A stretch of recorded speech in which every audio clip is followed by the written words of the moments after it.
Hi friends, welcome to taste அம்மி சட்னி. இன்றைக்கி நம்ம உளுந்து போண்டா செய்ய போகிறோம். இதுக்கு முழு உளுந்து எடுத்துக்கோங்க. நான் இப்போ இந்த ஆழாக்கால் ஒரு ஆழாக்கு உளுந்து சேர்த்து இதை ஒரு 3 மணி நேரம் ஊற வச்சுடுங்க. ஊறின உளுந்தை கிரைண்டரில் போட்டு நல்லா கெட்டியாக அரைச்சிக்கோங்க. அரைச்ச மாவில் சேர்க்கறதுக்காக நான் ஒரு மூடி தேங்காய் எடுத்து வச்சுருக்கிறேன். அதை நல்லா துருவி வச்சுக்கோங்க.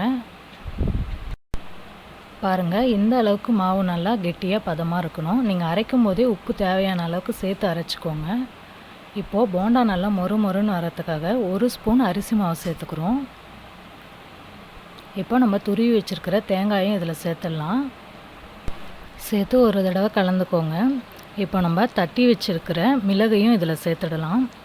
மிளகை எப்பயும் முழுசாக போடாமல் தட்டி போட்டிங்கன்னா நல்லா வாசமாக நல்லாயிருக்கும். நல்லா கலந்துக்கோங்க. மாவு இப்போ ரெடி ஆயிடுச்சு. இப்போது ஒரு கடாயில் தேவையான அளவுக்கு எண்ணெய் சேர்த்து அதை சூடுபடுத்திக்கோங்க. இப்போது எண்ணெய் நல்லா சூடாயிடுச்சு. கையை தண்ணியில் நனைச்சிட்டு தேவையான அளவுக்கு மாவு எடுத்து அழகாக உருண்டி போட்டுடலாம். இப்போ பாருங்கள், நான் போட்டாச்சு. ஒவ்வொரு போண்டா போடும்போதும் நீங்கள் கையை தண்ணியில் நனைச்சிட்டிங்கன்னா உங்களுக்கு கையில் மாவு ஒட்டாமல் இருக்கும். அதே டைமில் போண்டாவும் நல்லா ஷேப்பாக அழகாக இருக்கும்.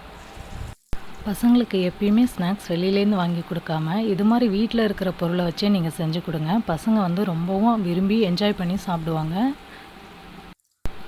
போண்டாலாம் எண்ணெயில் போட்டாச்சு. இப்போ நம்ம இதை திருப்பி விட்டுடலாம். பாருங்கள், நல்ல அழகான கலரில் வந்திருக்கு. போண்டா உங்களுக்கு நல்லா வரணுன்னா மெயினான 2 விஷயம் நீங்கள் நல்ல உளுந்து வாங்கணும். புது உளுந்துனா நல்லா பூத்து அழகாக வரும். மாவு அரைக்கும் போதும் நீங்கள் தண்ணி அளவாக விட்டு அரைச்சி நல்லா கெட்டியாக மாவு எடுத்துட்டிங்கன்னா நமக்கு அழகான ஷேப்பில் நல்லா மொறுன்னு போண்டா கிடைக்குங்க. இப்போது போண்டா 2 சைடும் எண்ணெய் குடிக்காமல் அழகாக ரெடி ஆகிடுச்சு. இதை நம்ம எடுத்துடலாம். இந்த போண்டாக்கு காரசாரமாக தேங்காய் சட்னி இல்லைன்னா சாம்பார் ரொம்பவே நல்லாயிருக்குங்க. பார்க்கவே சூப்பராக இருக்குங்க. இப்போது இந்த போண்டா எப்படி வந்திருக்கு அப்படின்னு நான் உங்களுக்கு உடைச்சி காட்டுறேன். பாருங்கள், நல்லா சாஃப்டாக அதே டைமில் கிறிஸ்பியாகவும் இருக்குது. இன்றைக்கி நான் உளுந்து போண்டாவுக்கு தேங்காய் சட்னி வைக்க போகிறேன். வாங்க எப்படி செய்கிறதுன்னு பார்க்கலாம். ஒரு கை தேங்காய் துருவி எடுத்திருக்கேன். இது கூட வச்சு அரைக்கிறதுக்காக காரத்திற்கேற்ப பச்சை மிளகாய், பொட்டுக்கடலை, 2 பல் பூண்டு.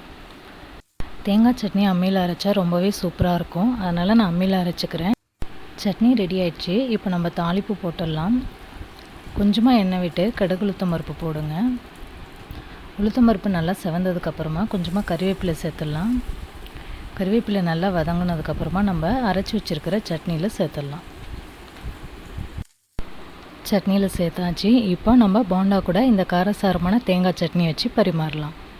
இந்த போண்டா ரெசிபி உங்களுக்கு பிடிச்சிருந்ததுன்னா நீங்களும் வீட்டில் ட்ரை பண்ணி பார்த்துட்டு மறக்காமல் அம்மி சட்னி சேனலை சப்ஸ்கிரைப் பண்ணுங்கள். தேங்க்யூ.